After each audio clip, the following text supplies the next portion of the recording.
আজকে আমরা এক্সপ্লোর করব রাতের রাজশাহী বিশ্ববিদ্যালয়। বর্তমানে আমি আছি রাজশাহী বিশ্ববিদ্যালয়ের সায়েন্স বিল্ডিংগুলোর আশেপাশে।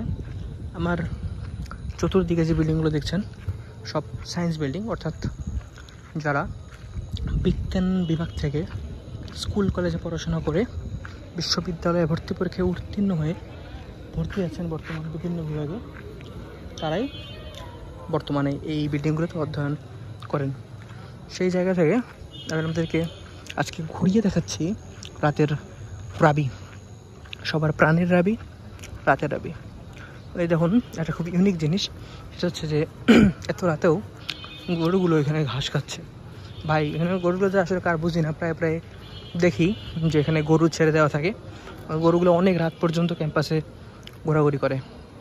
বর্তমানে আমি আছি জাবির ইবনে হাইয়ান বিজ্ঞান ভবনের সামনে, অনেকে যেটাকে সেকেন্ড সায়েন্স বিল্ডিং নামে চিনে থাকেন।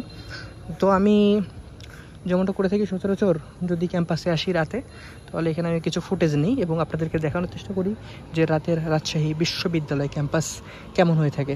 বর্তমান যে জায়গাটায় আছে এখানে আলোক স্বল্পতা থাকার কারণে হয়তো বা ফুটেজ কোয়ালিটি ভালো আসছে না। কিছু কিছু জায়গায় আলোক স্বল্পতা এখনও রয়েছে, আবার কিছু কিছু জায়গায় আলোক স্বল্পতা নেই। সেই জায়গা থেকে এখানে আলোক স্বল্পতা আছে। বর্তমানে আমি জাবির ইবনে হাইয়ান সায়েন্স বিল্ডিংয়ের ভেতরে প্রবেশ করছি এবং ভেতরের কিছু অংশ আপনাদের সামনে তুলে ধরার চেষ্টা করব। ভেতরে পর্যাপ্ত আলোর ব্যবস্থা থাকার কারণে ভিতরটা হয়তো আমি ঠিকমতো এক্সপ্লোর করতে পারবো এবং আপনাদের দেখাতে পারবো। সো দেরি না করে জাস্ট সামনের দিকে ধীরে ধীরে নিয়ে যাই, যেন আপনাদেরকে দেখাতে পারি।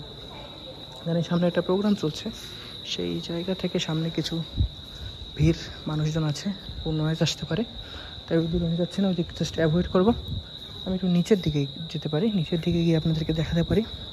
এখানে বিল্ডিংয়ের ভিতরে কিন্তু প্রচুর গাছপালা আছে। গাছপালাগুলো বিল্ডিংয়ের সৌন্দর্য অনেকাংশেই বাড়িয়ে দিয়েছে। গাছপালা বেশি কিছু থাকলে আসলে ওয়েদার ভালো থাকে, নেচার ভালো থাকে। আর এখন অন্ধকার হয়ে গিয়েছে, আসলে সন্ধ্যা পেরিয়ে প্রায় গভীর রাতের দিকে সময়টা এগুচ্ছে, তাই লাইটিং কন্ডিশন তো বুঝতেই পারছেন। ভিডিওটা অনেকটাই দীর্ঘায়িত হয়ে গিয়েছে, আর বেশি দীর্ঘায়িত করবো না। আমি সেকেন্ড সায়েন্স বিল্ডিংয়ের নিচতলা থেকে আজকের মতো বিদায় নিচ্ছি। সবাই ভালো থাকবেন। আসসালামু আলাইকুম।